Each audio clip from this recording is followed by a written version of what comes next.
आदरणीय अध्यक्ष जी, वहीं चले जाओ। सबसे बड़ी बेरोजगारी हमारे हरियाणा में है और काफ़ी लंबे समय से हमारे युवा साथी रोजगार के लिए आंदोलन तो एक करते रहते हैं आंदोलन। और साथियों, आपने देखा होगा पिछले कुछ दिनों में लोकसभा के अंदर हमारे बेरोजगार साथी जो कि अपनी मांग को उठाने के लिए लोकसभा के अंदर घुस गए। तो ये एक बेरोजगारों का दुख है जो अपनी बात रखने का उनको कोई प्लेटफार्म नहीं मिल रहा, न सड़क पर वो अपनी बात रख पा रहे, न कहीं धरना प्रदर्शन करने में सक्षम हो पा रहे, और सरकार और जो हमारे प्रतिनिधि हैं वो बातें सुनने के लिए तैयार नहीं है। उसका विरोध जताने का जो तरीका उन युवाओं ने अपनाया, हम उससे सहमत नहीं हैं। परंतु साथियों, उन साथियों की मजबूरी, उन साथियों की बेबसी ये झलकती है कि उनको किस प्रकार से इतने पढ़े लिखे जो हमारे हरियाणा से जो लड़की है हिसार से, उसकी अगर डिग्रियों की बात करें तो जितनी डिग्रियां एक रोजगार के लिए चाहिए वो लगभग उसके पास है। तो साथियों, इस प्रकार की बेरोजगारी जो पैदा की जा रही है, जो पूंजीपतियों को फायदा देने के लिए पैदा की जा रही है, उससे बेरोजगारी को रोकने की जरूरत है। और जिस प्रकार से खाली पद पड़े हुए हैं उनको तुरंत प्रभाव से भरने की आवश्यकता है ताकि बेरोजगारी को कम किया जा सके। धन्यवाद। हमारे बीच में ज्ञान विज्ञान समिति के साथी प्रस्ताव नंबर 3 पर और कोई साथी अपनी बातचीत रखना चाहता हो? लाभ सिंह जी, रोडवेज कर्मचारी संघ के साथी हैं। लाभ सिंह जी। आदरणीय अध्यक्ष महोदय, आज के इस प्रस्ताव में एक बात आई है रोडवेज की। मैंने भी रोडवेज में 38 साल नौकरी की है। मैं कहना चाहता हूं कि जब हरियाणा पंजाब अलग अलग हुए थे तो 400 बस हरियाणा के भाग्य में आई थी और फिर कर्मचारियों ने अपनी मेहनत से उन बसों को 3800 तक पहुंचा दिया था और जनता को पूरी सुविधा दे रखी थी। लेकिन जब कांग्रेस की सरकार आई तो कांग्रेस की सरकार ने क्या किया, उसका शोषण करना शुरू कर दिया और निजीकरण शुरू कर दिया और प्राइवेट बसों को परमिट दे दिए गए। अब आपकी जो ये सरकार है, बीजेपी की जो आपकी सरकार है, 2014 से लेकर अब तक इसने एक ऐसा समाज के ऊपर, लोगों के ऊपर, जनता के ऊपर ऐसा कुठाराघात किया है कि इसने ठेके पे बसें ली हैं। आप लोगों को शायद किसी को नहीं पता होगा, उनके ऊपर लिखा हुआ है हरियाणा रोडवेज। आप करनाल डिपो के अंदर देख लीजिए, उनके आगे लाल पट्टी और पीछे भी लाल पट्टी है, वो हरियाणा रोडवेज की बसें नहीं है, लेकिन उनके ऊपर लिखा हुआ है हरियाणा रोडवेज। उसके अंदर क्या किया आपकी सरकार ने, उसमें जो ड्राइवर है वो प्राइवेट, बस है जो वो प्राइवेट, और जो कंडक्टर है वो सरकारी है, और वो किलोमीटर के हिसाब से है। उनको 26, 27, 28 रुपए किलोमीटर, 42 रुपए किलोमीटर के हिसाब से उनको पैसे दिए जा रहे हैं।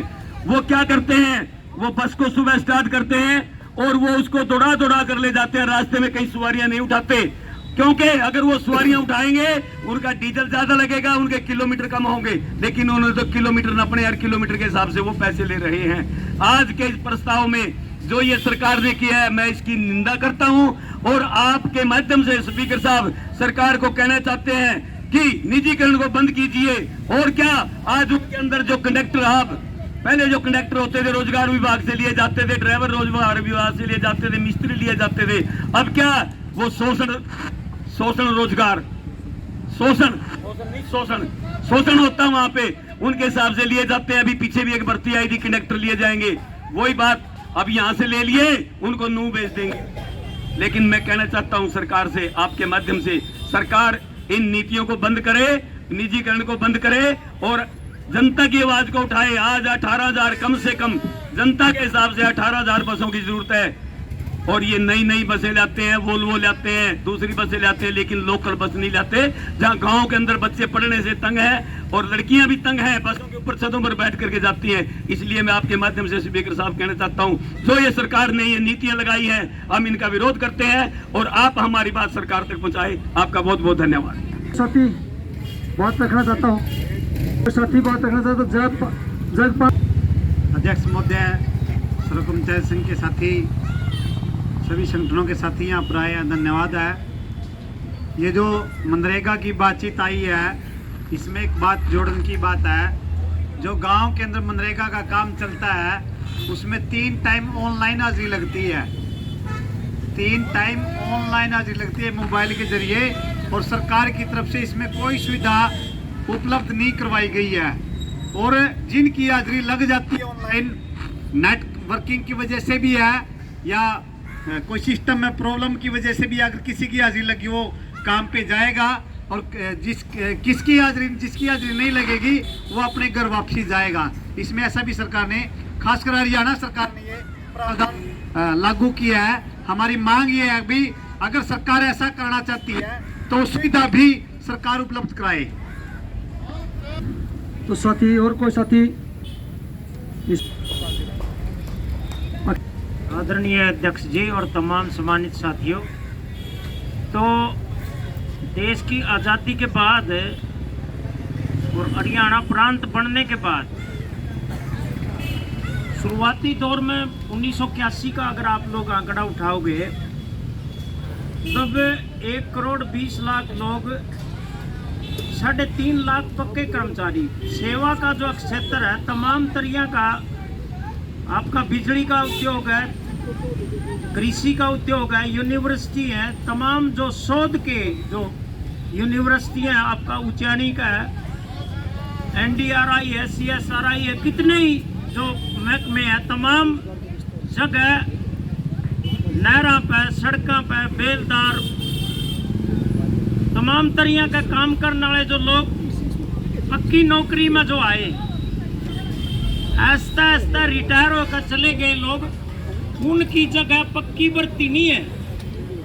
काम स्कूलों में कितने स्कूल हैं जो मतलब 4th क्लास के जो कर्मचारी हैं वहाँ नहीं है, सफाई जो कर्मचारी हैं वह पार्ट टाइम लगाए हुए हैं, उनकी जगह पक्की भर्ती है। और ये मसला सरकार की जो नीयत है, जो बजट है, वो बजट कहाँ पे खर्च करना है।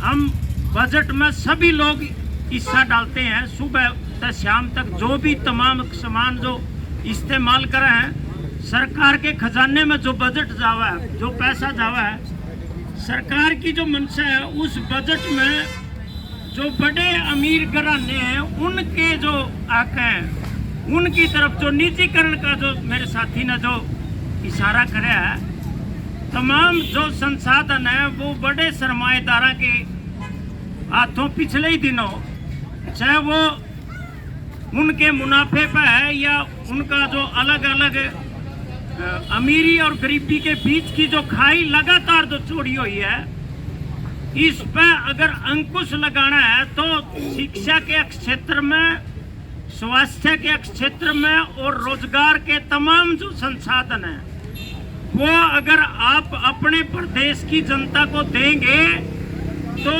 बाजार में पूंजी आएगी तमाम तरिया का, उसमें मजदूर का भी, रेडी फड़ी वाले का भी, दुकानदार का भी।